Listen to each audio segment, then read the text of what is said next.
따라서 대응법은 아주 간단했어요. 이렇게 산체스가 솔랑케를 잡고 호이비가 비냐를 잡으면서 뒤에서 포로가 지원을 하는 식으로 막아내는 거죠. 근데 여기에서 또 한 번 결정적인 실수가 나오는데 바로 호이비가 솔랑케를 잡으러 갔단 거예요.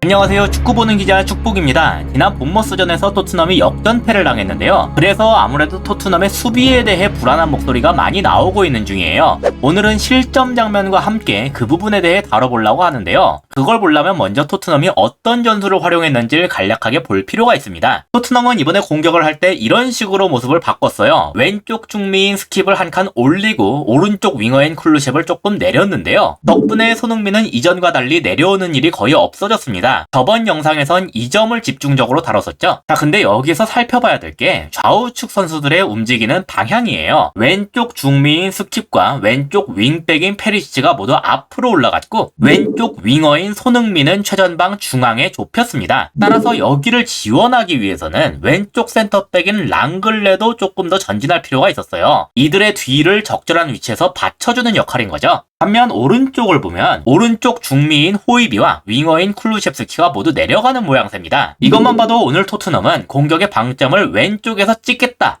이렇게 정해놓고 왔음을 알 수가 있는데요. 여기에서 문제는 이렇게 좌우가 비대칭적인 운영을 하기 때문에 오른쪽에서 볼이 돌 때는 선수들이 좀 더 잘 움직일 필요가 있다는 것에 있었습니다. 예를 들어서 이렇게 로메로가 볼을 잡았는데 여길 도와주기 위해서 이렇게 포로가 내려왔다고 해보죠. 그러면 토트넘은 우측 전방 공간을 먹어줄 선수가 일시적으로 없게 됩니다. 그러면 쿨루셉스키가 여기로 확 하고 벌려서 침투하고 대신에 그 중앙 공간을 케인이 한 칸 내려와서 먹어준다, 뭐 이런 식의 약속을 정할 수가 있을 거예요. 그리고 이런 유기적인 움직임을 통해서 상대의 마크맨 관계를 흔들면서 측면으로 침투하는 쿨루셰브스키나 아니면 중앙으로 내려온 케인을 통해 전개를 한다, 이런 식의 움직임이 수행될 필요가 있다는 거죠. 근데 확실히 말해서 오른쪽에 로메로가 있었을 때에도 이게 제대로 수행되질 않았습니다. 어떻게 보면 당연하다고 볼 수 있는 게 지금 토트넘 선수들은 이 전술에 그렇게 익숙한 상태가 아니에요. 손흥민의 위치만 봐도 알 수 있듯이 콘테 감독 때는 이런 방식을 쓰질 않았거든요. 그럼에도 랑글레가 나가기 전까지 이 문제가 제대로 불거지질 않은 이유는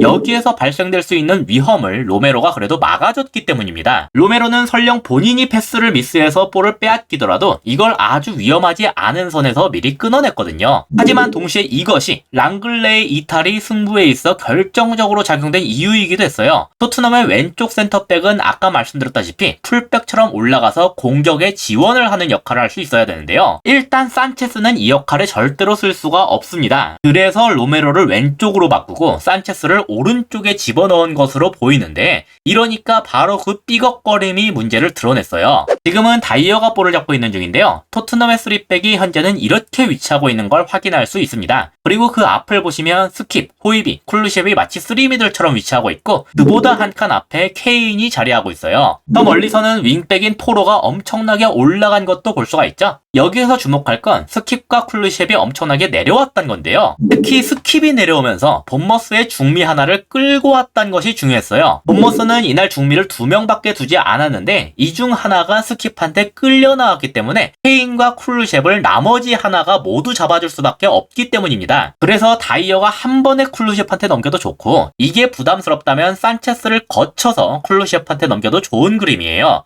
하지만 다음 장면부터 그러한 플랜이 제대로 움직이지 않는 걸 확인할 수 있는데요. 일단 시간이 끌리면서 약간 위치가 뒤로 내려갔습니다. 그리고 이렇게 시간이 지체되는 와중에 상대의 센터백이 올라와 쿨루셉을 견제하고 있어요. 그래서 아까 한참 올라갔던 포로까지 와장창 내려오면서 여길 도와주려고 하고 있는데요. 사실 이렇게 산체스가 포로한테 넘기긴 했지만 이게 크게 의미가 있지는 않았습니다. 왜냐하면 상대 윙백도 따라서 올라왔거든요. 그래서 이렇게 보면 여기 지역은 모두에게 마크맨이 붙은 상황이죠. 상대가 대놓고 센터백과 윙백을 둘 다 올릴 수 있었던 이유는 간단한데 쿨루셉스키와 포로가 둘 다 밑으로 빠진 데다가 우측 톱인 케인까지도 지금 중앙에 내려왔기 때문에 지금 토트넘에선 여길 노릴 수 있는 선수가 하나도 없기 때문이에요. 하지만 그럼에도 본머스 입장에선 한 가지 걱정이 되는 부분은 남아있었는데 이렇게 볼을 받은 포로가 개인 능력으로 마크맨을 벗겨내버릴 수도 있다는 것이었어요. 만약에 그렇게 되면 본머스는 포로의 전진을 잡아줄 선수가 없게 되겠죠. 그래서 지금 여기에 있는 좌측 중앙 미드 미드필더가 이들의 뒤를 받치러 가고 있는 겁니다. 혹여나 우리의 윙백이 포로한테 뚫리더라도 대비를 할 수 있도록 만들겠다는 거죠. 이 부분은 특히 다음 장면에서 더 두드러지게 나타나는데 바로 쿨루셰프스키가 갑자기 측면으로 확 하고 빠졌기 때문이에요. 쿨루셰프의 의도는 쉽게 파악할 수가 있죠. 지금 우리 상황을 보니까 우측면 전방을 먹을 선수가 하나도 없다. 그러면 내가 가서 여길 먹어야겠다. 그런 의도에서 나온 움직임인데요. 당연히 아까 붙었던 마크맨이 따라 붙고는 있지만 쿨루셰프이 한 발 더 빠른 모양새입니다. 그래서 만약에 포로가 한 번에 찌른다면 쿨루셰프이 받을 수가 있는 그림이 됐죠. 상황이 이렇게 되니까 본머스의 좌측 중미는 더더욱 측면으로 빠질 수밖에 없게 됐어요. 이게 토트넘에게 상당히 중요한 의미를 갖는데 아까 본머스가 2명의 중미를 두고 있다고 말씀드렸죠. 좌측 중미는 쿨루셰프를 막느라 측면으로 빠졌고 우측 중미는 스킵이 내려오면서 앞으로 끌어당겼습니다. 따라서 지금 이렇게 중앙으로 내려온 케인한테는 상당한 공간이 주어지게 됐어요. 케인도 이걸 알기 때문에 바로 더 아래로 내려오고 있죠. 그래서 만약에 포로가 케인한테 넘겼다면